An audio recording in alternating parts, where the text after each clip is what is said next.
Imagine being able to design your company, a company that you came up with to be like, hey, I want to help the planet. I want to help the oceans especially, and be able to come up and design projects that actually help the ocean. Not in your traditional ways of like saving a reef or going out and doing like marine biology and science stuff, but actually helping conservation, helping policy, and building a company that has all those people. It has scientists, it has policymakers, it has communications people. It's just a great company. Imagine building that. Imagine being able to work on projects that you want to work on, that even you come up with yourself, as well as help others with. Well, that's who we're going to be talking to today. We're going to be talking to Katrina Ryan, who is the founder and in charge of Mindfully Wired. We're going to talk about some of the projects that she's been able to do and some of the projects that she hopes to do in the future. It's going to be a great episode. Let's start the show. Hey everybody, welcome back to another exciting episode of the How to Protect the Ocean podcast. I'm your host, Andrew Lewin, and this is the podcast where you find out what's happening with the ocean, how you can speak up for the ocean, and what you can do to live for a better ocean by taking action. And on today's episode, usually on the Wednesdays, we usually talk about science communication. And I thought that that's what this episode was going to be about. I hit up Katrina Ryan on LinkedIn. We hadn't spoken in a few years, really, off and on, like through email, but not really online. Though I first connected with her, we talked about how her Mindfully Wired company was helping market a straight to consumer, a direct to consumer seafood plan from the fishermen and fishing villages in Cornwall, UK, really being able to offer a plethora of like 40 different sustainably fished species to the UK people in and around the area of Cornwall so that they can have fish during the pandemic, because imports weren't coming in properly because of the whole pandemic and the shutdown and everything like that. So she was able to help keep a lot of those businesses open just through Mindfully Wired with her colleagues. And now she's built up her company to almost 20 people. That's amazing to be able to say, hey, in a few years, we're going to start to work on these different projects. We're going to assemble the team, not just of marketing people and communications people. We're going to put some policymakers with this. We're going to put some lawyers. We're going to put some scientists. We're going to put all these different people in, and we're going to be able to have this company that can offer a plethora of different services. And I think that's amazing. And I want to have Katrina on to talk about some of her projects, which she did, and some of the projects she's actually, with the help of her colleagues, been able to design herself and have them funded. And I think that's something that's really admirable about the companies that are coming out now, is really a for-profit being able to design something that is insanely wonderful. And so that's what we're going to talk to Katrina about today on this episode of the How to Protect the Ocean podcast. Here's the interview, and we'll talk to you after. Hey, Katrina, welcome back to the How to Protect the Ocean podcast. Are you ready to talk about all things marine science communications? Hi, Andrew. It's lovely to see you again. I've missed our chats. Yeah, of course I'm ready. I'm always ready. Absolutely. It's been a long time since we've actually chatted. We've communicated over email and over LinkedIn a number of times, but I'm really happy you were able to come on the podcast again today. This is a bit of a catch-up call for both of us, as you know, we love chatting with each other and catching up on what type of work we've been up to and and things like that. But today I want to share that with the audience and just be like, look, your company has grown in number of people, the number of diversity of projects. We first interviewed you when it was during the pandemic, and you were talking about helping, fishing communities in Cornwall, basically save their businesses in a way with your communication strategies. And I feel like that's just grown from there into all different sorts. And going on your website now, you see you have linguists, you have policy people, you have communicators, and it's just great to kind of just get to know how you build a company like this, how you build a firm like this to serve the marine conservation and science community. I think it's something that is unique, and I wanted to share that with people to show that, you don't always have to go the quote unquote traditional way with joining one organization. You can create your own and develop it from there. So I'm looking forward to that. But before we get into all of that, Katrina, why don't you just remind the audience of who you are and what you do? Yeah, happy to. Although I'm never great at doing this in a super pithy way, despite my job. So my name's Katrina Ryan. I am the founder director of a company called Mindfully Wired. We're a specialist communications consultancy working in the kind of ocean, marine protection, marine biodiversity, and fisheries space. I guess we'll delve into a little bit more about what that means, but really we work with such a broad church of stakeholders. It could be fishing industry, seafood sector, governments, research, NGOs, retail, the whole mix, and we work all over the world as well. Yeah, it's quite interesting to see how diverse you've gotten. I think when we first met and discussed on the podcast, a lot of it was essentially seafood, right? I think was that the first sort of iteration, I guess, or first types of clients that you had, but you've grown quite a bit since then. You've grown in the number of people as well. Can you kind of just take us through a little bit of that growth through the pandemic? Not a lot of people had their companies grow in people, especially during the pandemic. Can you just kind of talk a little bit about sort of how things have changed since the last time we've talked? I know we probably don't have the amount of time that it takes to go over how all those changes happened and things, but if you could briefly do that, that'd be great. Yeah, of course. And the first thing I'll say is, we've always worked with the seafood sector and fishing communities. But the mission at the heart of Mindfully Wired has always been about, a better future for people and the ocean. So it's about, I really believe that we can't just have conservation conversations in isolation. You've got to work with the people that live on the coast and that make a living on the sea. You've got to include industry in conversations around conservation. And that is the slightly complex space that we've always tried to hold for the projects that we work on. It's not flying a flag in one direction or another. So as you said, we first came across each other during the pandemic when Mindfully Wired pivoted quite abruptly to kind of targeting all of our efforts on supporting coastal communities here in the UK during the pandemic. Obviously, as with elsewhere, their markets were closing off. Fishermen weren't able to sell their catch into restaurants. And as I'm sure you're aware, the lifeblood of coastal communities is often their fishing industry. And coastal communities are 75% more likely to be deprived than inland communities. So it's essential to maintain this kind of jobs and employment. And people need food. So we kind of overnight became fish merchants working with some of our clients in the Southwest and redirecting healthy, sustainably caught seafood to people's houses contact-free.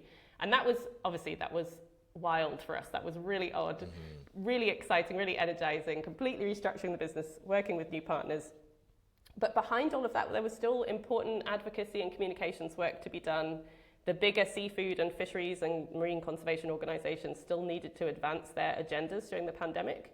But because they were larger and often government-funded bodies, they were more likely to have to furlough big chunks of their staff. So Mindfully Wired, as a nimble consultancy at the time of about 6 staff, we decided we would kind of try and outpace the economic shock of the pandemic and be there to service those projects as a more nimble bolt-on. Right. And it was a time for a lot of growth in the company because there was a lot of important work to be done, and I think we closed out the pandemic with about 20 staff. And our projects during that time was everything from supporting governments in facilitating international meetings with their peers on important marine science issues, through to furthering the work we did in coastal communities on marketing locally caught and sustainable fish, helping universities with communications training for their science graduates, developing new coastal connectivity initiatives and new geographies, just a bit of everything. It was really exciting, but it was almost a time of such rapid growth that you couldn't keep track of it. You just had to keep going, 7 days a week. Well, that's what I was going to ask. I mean, that's a lot of work to be able to, if you're starting off with 6 people and then pivoting so many times, you pivot for the seafood industry, helping them basically redefine the industry there. That's essentially what you did there. Not only redefine the industry, but also reintroducing the people of the UK to their own species. Because a lot of the times, I've covered stories on this, where most of the fish that they have is imported. And then now here you have this fishery in Cornwall being like, look, we have about, I think it was like 40 different species of fish that could be fished, and you're offering it to the people of the UK. And so they kind of got to rediscover, which could happen not just in the UK, it could happen in Canada, it can happen in the US. We just tend to, eat the popular types of fish, that we know and we're comfortable with. But there's so many different fish species that could be sustainably fished and offered to us. We just don't know because it's different and it's change and things like that. Well, the pandemic was all about change. You offered that in a communication style, and the people of Cornwall and the fishing community offered that in product, and it worked out really well. So love to hear that kind of stuff. But then to be able to offer the services that you do to a number of different organizations, in and around the UK or internationally, that's a lot of work to be able to do that. Did you have the network at the time to introduce Mindfully Wired to these organizations? And can you just maybe mention a couple of the ones that you did work with right off the bat, like during that time?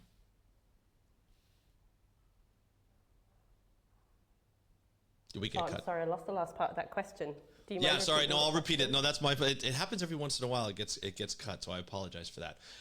Essentially, what I asked is, like, did you have the network of people where you could introduce Mindfully Wired to, or did you have to sort of go out and find, develop your own network during that time online, of course, because you couldn't do it in person as much because of the pandemic, and then was that a difficult thing to keep up with, all that work to keep up with and be able to do the work for those organizations? Yeah, there's so much to respond to there. I think one thing I'll say is that it's always difficult to keep up with all the work that we're doing. There's so much to do. It's all really exciting, as I've kind of already alluded to. It's often quite complex, the work that we're undertaking. And that's partly about the DNA of who we are as a business. And I can come back to that because we're by no means a traditional comms consultancy. Right. But in terms of that work coming to us during the pandemic, I think Mindfully Wired already had one really important key USP, which is that we've been specialist in our area from day one. We're 10 years old now, and we've always known fisheries inside out and the marine world inside out. We can engage with science.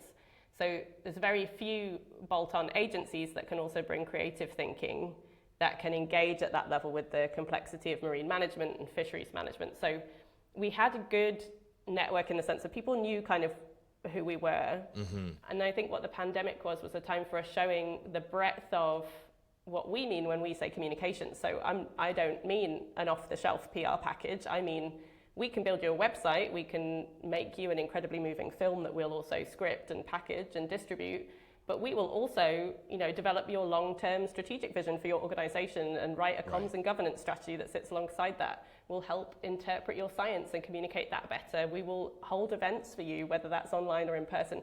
It's kind of anything that helps bridge gaps between groups and that helps people communicate more effectively is what I include under my umbrella definition of communication. So it's kind of much broader. And in that sense, we're almost like a blend of an NGO and a traditional comms agency. We've come to think of it as a cause and effect agency. So we try and create change with the way in which we communicate about these things. And the pandemic was a real time for testing and proving that. Another thing that we had to do as we grew during that time was become bolder in the work that we went for. And that was a huge thing for us as well, kind of living our values through some larger projects. Like during that time, we were invited to pitch for a project on promoting safety in fishing communities amongst fishermen. It's the most deadly profession in the UK, and globally it's an enormously deadly profession. So anything to improve safety at sea is vital. And I remember getting the tender on my desk in the middle of the pandemic and being so intimidated by this big piece of national work, and could we actually bid for it? Could we win it? And talking to my kind of second in command at the time, Harriet, and saying, oh, do we have the guts to go for this? And thinking, yeah, we're going to do it. We're going to flip the safety narrative on its head, because all people do at this point in time in terms of safety comms to fishing communities is tell fishermen they're going to die and that they should wear a life jacket so that their body is brought home for their wife. And we wanted to talk to them about reasons they had to live. So we went out and spoke to fishing communities about what they care about, what did they come home for, and developed this campaign called Home and Dry. And that was a real mission that energized us during the pandemic. And that campaign went on to create an enormous amount of impact in fishing communities. It was seen by 77% of the fleet.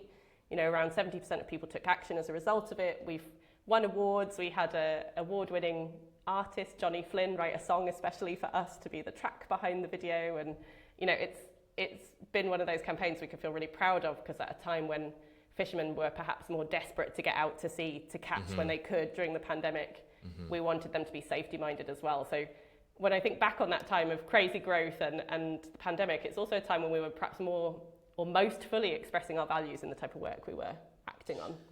Well, and this is what it really comes down to, I feel, and this is a lot of other companies that I've noticed. You know, I want to reiterate this point that I've been putting together for a number of episodes. Is it comes down to the business's values, right? I've talked to a lot of businesses around here. I've looked for a lot of businesses. I've always looked for eco-friendly, sustainable businesses, and not a lot of businesses will necessarily sell for environmental, reasons. They're like, oh, well, buy us because we're sustainable clothing, or we're this, we're good for the environment. It's buy us because our product's the best. Like, that's why here's the coolness factor if it's a company that sells clothes or things like that. But it really comes down to their base values. When you go to the about page on their company, I've never gone to more about pages on companies now where it's like, what's their intrinsic value of starting this company? Was it to make the world a better place and offer their values in that product? And I find the product becomes better that way. It's more eco-friendly. It's more sustainable in that way. I feel the same way just talking to you, Katrina, about your company. It's, look, we talk down a lot to the fishing community. You can't do this. You can't do this. You can't fish here. You can't fish. That's what a lot of times when I speak to fishermen, that's what they hear. But they love the environment. They love fishing. It's a cultural thing for many of them that I've spoken to. It's something that they love. They take pride in. And when somebody says you can't, it's almost like, hey, you can't go out there without being safe. Like, you need to be safe. You need this. It's no. Why? Like, what are your values? What are the fishermen's values? Like, you want to come home and you want to be with your family. Fishing is life, but it's also your family's life too. And sometimes we all need to be reminded of that with work and things like that. You and I need to be reminded of that. Like, we have a life outside of work and we want you to enjoy that life. So how about you come home safe? Like, let's like flip the switch and put it into a positive manner and sort of tap into their values of family. You want to be able to explain to your next generation of how to be able to fish. Well, you can't do that if you're not around. You can only do that if you're around. And I think by putting that message together, it flips everything. Yeah. If you think about that. One thing we'll never do is negative campaigning. I think we are always trying to tell a positive story, because I think that's where you create change. We're trying to shine a light on things that are positive so that people want to travel in that direction, So yeah, that was a real lesson for me as well, in just how much people can exclude groups from conversations that are about those groups. So no one had thought previously in developing these safety campaigns for the fishing community to go and talk to the fishing community in depth about what might motivate them. Yeah. And I'm not one for people being excluded from conversations. I think that's very much where Mindfully Wide has grown up from, is that idea that we all work better if we're collaborating and if things are inclusive and positive. So that's just one example of how that carries through in our work, but it's certainly one that we're really proud of. So for the work that you've been able to do, you mentioned the work with the fishermen, that was a bid, like you had a tender and you bid on it against other companies who wanted the same type of job.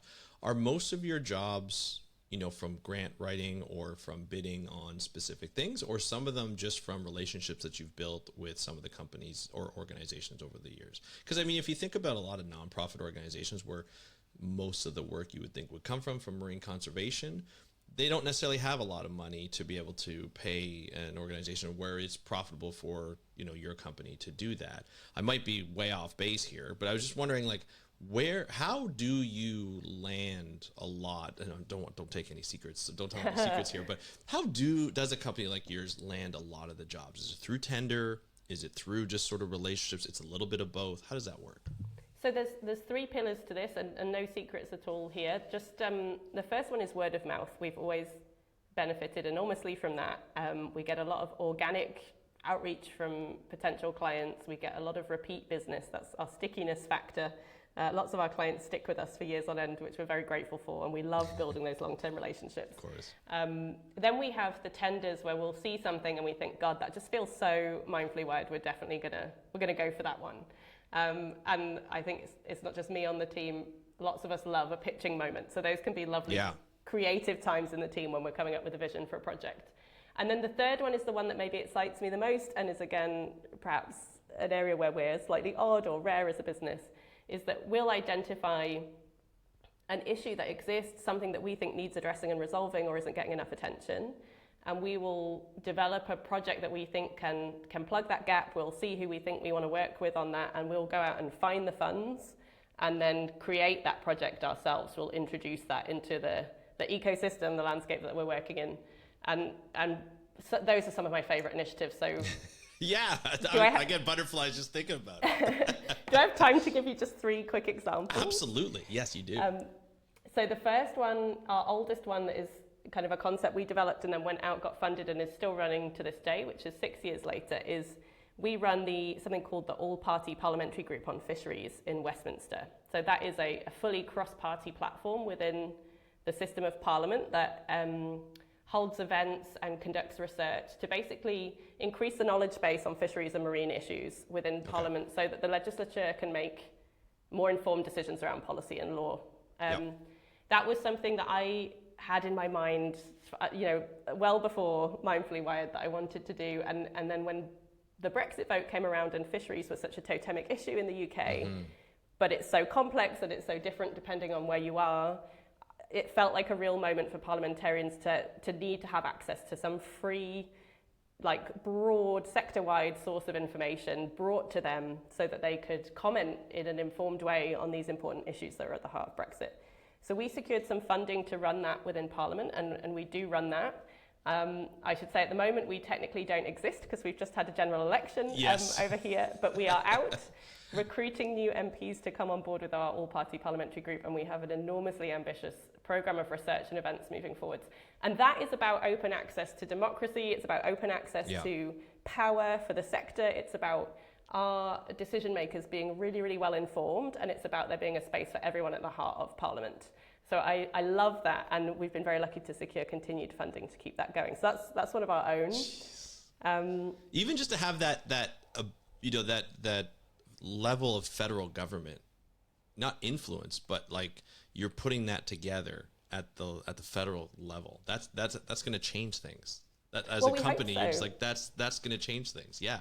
And it's, for us, the importance is that our role is neutral. This isn't lobbying. And again, that speaks to a personal passion of mine, which is that lobbyists are expensive. You're talking a minimum $25,000 a month plus.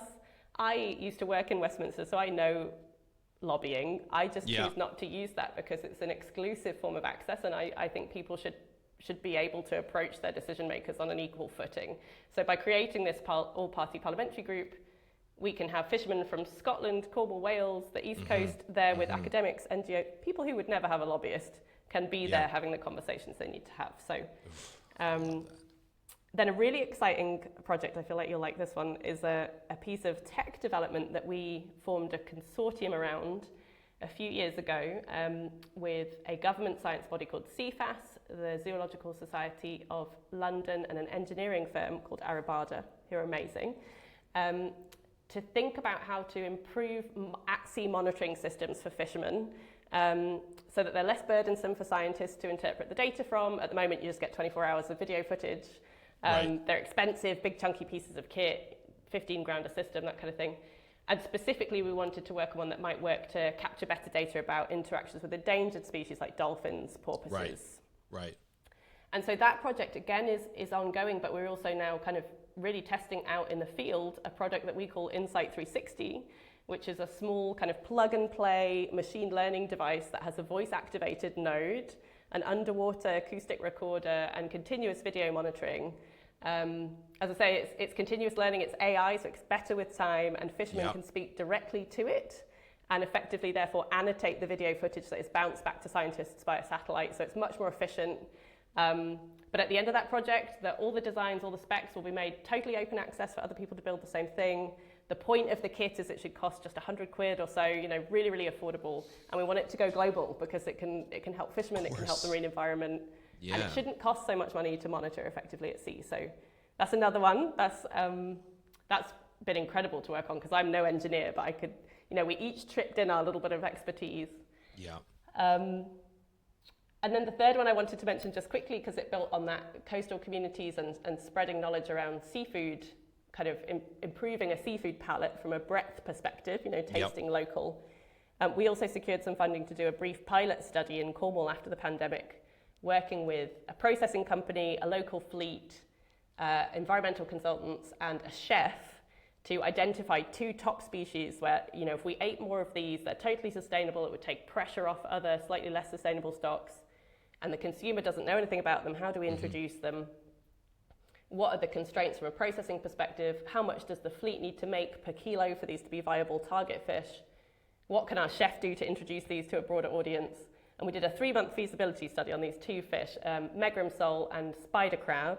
We rebranded them as Cornish sole and Cornish king crab. Okay. By the end of our 3 months, like love that. By the end of our 3-month blitz of research, menu testing, consumer tasting, processing, engagement with retailers, they were, I think Megrim sole or Cornish sole was maybe the 2nd most sold fish in Cornwall, and there was a contract for Cornish king crab to be sold into one of our major retailers here in the UK. So that's had real longevity. That was only a 3-month project, but it's kind of rolling, and we hope that the Cornish Fish Producers Organisation down there is doing more on that front. So so just 3 examples there of things where we were like, there's a need here, we think we can do something to plug that gap, and we'll go get some money and a team to do that.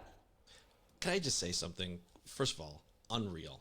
Oh, like all 3 of those projects are projects, as I was thinking, I've had conversations with people, not obviously about those specific projects, but conversations with people, like ideas, like, when you're at conferences and you're with other people that are in the same business, you throw around ideas and you're like, oh, that would be really cool if we're able to do this, or that would be really cool if we're able to do this, but here are the challenges and here's the thing. And it's like the ideas that you mentioned feel very similar, obviously not the same, but very similar to be like, yeah, there are a lot of challenges in this way, but if we partner with the right people, we collaborate with the right people, or we speak to the right people, we can really get this going. And if you have that network, or you have that ability to be like, this is a great idea, let's find the funds to get it, let's do, let's put all this together, let's put the collaboration, let's put everybody in the same room or on the same computer in the same Zoom call or whatever that might be, and let's have this talk, and maybe we can get this going. And then 3 projects right there that you're able to get that going. This sounds more like NGO type work, where it's like you have your own projects, you're just able to do it because it comes from your ideas. All of them have, or it will continue to create change, in whatever they are. Like you're marketing new, or not new, local types of food. How do we get this local type of food into a market? How do we get access to data and equipment that's affordable? How do we get to do that? Boom, we've done it. Like that, just those 2 alone, is just like, it's unreal to just think from idea to actual put into place. And it seems like Mindfully Wired is just, that's what you guys do. It's like you take the ideas and you're like, okay, let's talk about these ideas. Let's formulate, a plan. Let's put it together. Let's put it in place. 3-month project. And now all of a sudden you get like a contract to put it into one of the major retailers. Come on now. This is unreal. Like, that's awesome, Katrina. That's fantastic. I mean, and obviously, like, you have the people to do that, right? And that helps, right? You invest in your people. So you mentioned at the beginning, it's a very unique company because you don't just have comms people. You have all different types of people. Can you just talk about how that came to be, where you have so many people from different sort of professional backgrounds coming together to work on these and solve these problems? Essentially is what you do. You guys are problem solvers in the marine conservation world. Can you just talk a little bit about that? Of course. Well, and I think there's something to be said there, just a broader point about the fact that it's one of the luxuries of being a small business versus, a big NGO or a government department. Perhaps there's never been any constraints in my mind about how nimble we can be on acting on something. There's no bureaucracy, because we've been tiny, and we're less tiny now, but there's no need to have meetings for meeting's sakes and put things through a system. We can kind of just see something and jump in there and get going, and we have the confidence to do that, I think, partly because of the structure. But yeah, in terms of the team, it's a great question, and it's actually something I've only reasonably recently realized is quite strange, right? Is that we're a comms consultancy, but the vast majority of our staff are not people from a comms or PR background. Right. To me, it just made perfect sense because we're talking about technical environmental issues, whether it's offshore wind or seafood supply, or even, we do some things on forestry. It's good to have that science base in the team. It's a real luxury, but we look for those scientists that also have a way with words, have a way with art, have a kind of desire to make their work more accessible, because it's something that I believe is so important more broadly, right? When the biggest issues of our time are environmental, we have to be able to communicate them. Then, drawing in linguists and people with policy experience, it's the same thing. I feel like we've been able to incubate comm skills because that's about connecting to people. It's about using words and art and design and digital in a specific way, but having that knowledge base behind it has been incredible. More recently, in our kind of more recent expansion, we now also have the luxury of some seriously impressive and experienced agency communications experts in Mindfully Wide as well, lending that kind of senior dimension from across the more traditional communication space. And so now I feel like Mindfully Wide is in its best iteration yet, because we have that almost like a hub of scientific and policy knowledge delivering on complex and technical projects. And then we have this wraparound of creative vision and traditional communication skills, and we're able to bolt the two together and work on projects in a way that means, as I've said, we're starting to see ourselves as a cause and effect agency, because we can develop the projects and work on the science, then we can also communicate them. We can have those big mass market skills and expertise that you get in larger agencies, but we have them in our small, nimble, environmentally focused agency. So but yeah, the breadth and diversity of the team's expertise is one of my favorite things about working at Mindfully Wired. It's never a dull day, and there's always someone that is a subject expert on whatever it is you need to talk about. So that's great. Well, and what I love too, it's like, as you mentioned before, it is, you are putting together positive, optimistic projects that may not necessarily, I mean, mind you, you've put together something that has potentially a federal impact, on fisheries. So that's pretty big from a national perspective. But, we look at the problems that we face with our oceans, climate change. You look at overfishing. You look at plastic pollution. All these major things that can really give people anxiety. We call it climate anxiety or ocean anxiety, and it's very difficult.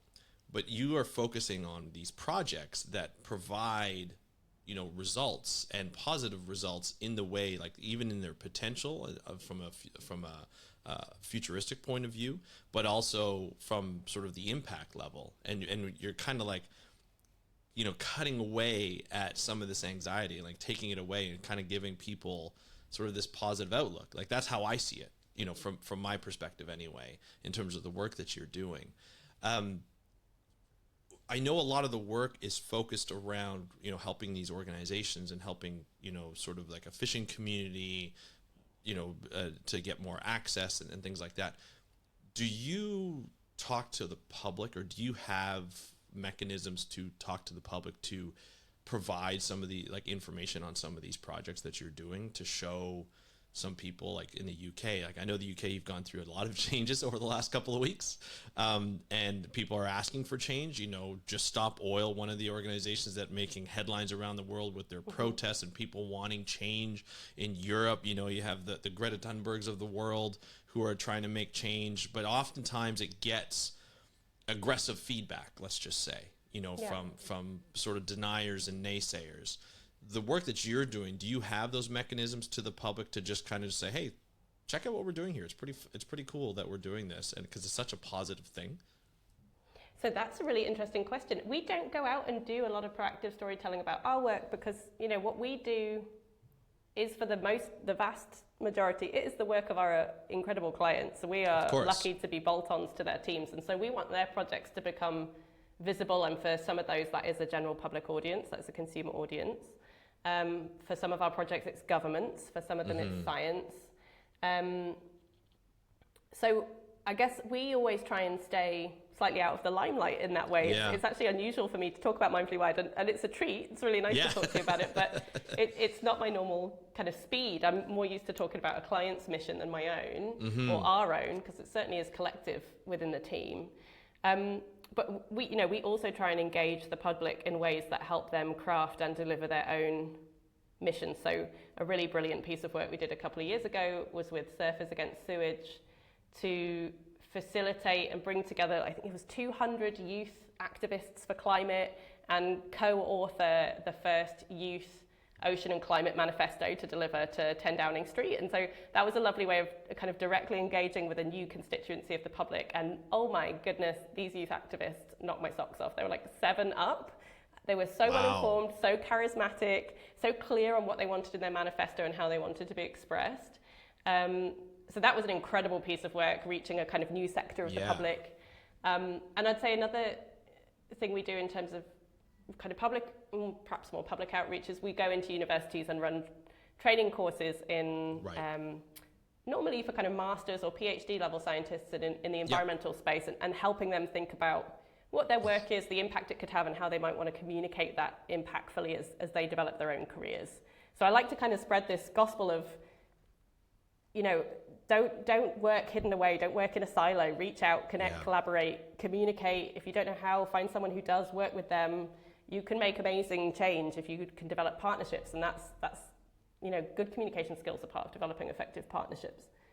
I completely agree. I do think you should talk about Mindfully Wired more often, just as from a personal standpoint. I would love to see the behind the scenes of a lot of the things, and but I think you're right. You know, your work speaks for yourself, and your work speaks for your clients. And you know, when you talk about, you know, 200 youths coming out and saying, you know, we want to make sure that we have clean water and clean access to water, especially for surfing. That's a huge, that you have a huge impact on not only the people, but to say, hey, not only are we activists and putting this protest together, but we're putting a manifesto so we're heard, and it's going to the right people, and you have the way to get to the right people. And I think that is, you know, that's the communication that I think really matters in this point of view. But because you speak for your clients, I think that's the beauty of this whole thing. I know we're coming short on time, but just a last question. Do you have a project or a couple projects that are sort of developing that you're excited that you're able to talk about, just to kind of give us a little sneak peek? Because obviously I'd love to have you come back, or some of your staff come back to be able to talk about this, or partners and collaborators. But do you have anything that you're excited about? I'm sure you're excited about all of them, but do you have anything that's in the development? Yeah, I should say at the outset, I of course have no favorites. All of my clients are my favorite clients, and I will certainly run over time in order to talk about my clients. There's kind of like a stable of clients I want to talk about briefly, which is about the market acting in a really interesting way to push for better conservation and environmental outcomes. And then there's one project that's making some exciting announcements in the near future that I can give you a little sneak preview on, but I hope might also speak to you about their work in lots of detail, because it's fascinating. So in the first instance, just to talk about, again, talk about the kind of complex space we occupy that isn't always about working with an NGO on a pure conservation issue, but looking to how other people can act in a way that benefits people and the planet.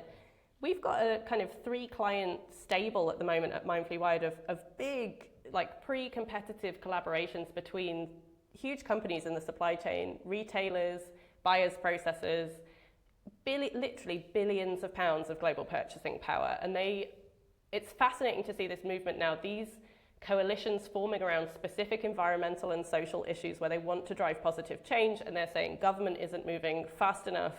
We, the supply chain, are going to try and use some of our heft, our perspective, our point of view on this to help push change in a positive direction. And that's been a new form of project for Mindfully Wired in the last 2 to 3 years.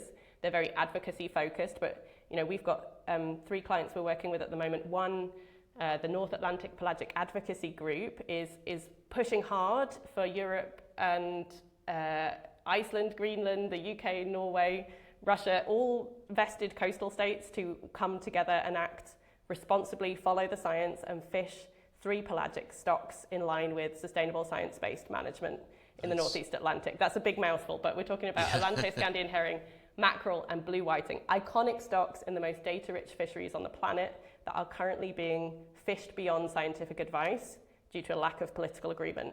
And that client is a bunch of businesses putting their competition to one side to come together and think about new ways to campaign and drive change for those fisheries, so that we hope as soon as possible, the coastal states negotiators come together and come to a science-based sharing agreement. it's change on an ecosystem scale. You know, if it goes wrong or right, it is generationally impactful. Yeah. So there's no option for it to go wrong. But it's tricky because it is the most intense and entrenched politics you could work with. So that is a really fascinating project. And we have other clients using a similar model to advocate for better human rights protections and avoiding social labor abuses during seafood as part of the seafood supply chain, and advocating for better tuna management. So again, huge issues, but you know, over the horizon, offshore, out of sight, easy for people to ignore, and therefore all the more important to communicate about and advocate for. And then the one I'll give you a little sneak peek on is a client, the Blue Carbon Action Partnership, which is really, you know, we love action at Mindfully Wide, and this is a really action-focused collaborative initiative hosted by the World Economic Forum, but to drive high-quality blue carbon projects around the world. So blue carbon is amazing environments like salt marshes and mangroves where they suck in and store carbon. They're beautiful, they're precious, they're often very fragile, have enormous importance to local communities. And it's a very complex project. Again, it's about creating pipelines for investment and protection. It's working with NGOs, and at the heart of it is the importance of local communities. And that project's got lots of exciting stuff around the corner, some announcements to be made. So I'm hoping that you would have a chat with some of the scientists and the people involved in that, because that really is another project that is on a global scale trying to make exactly the right kind of change and bring to life these blue carbon environments that are just so precious.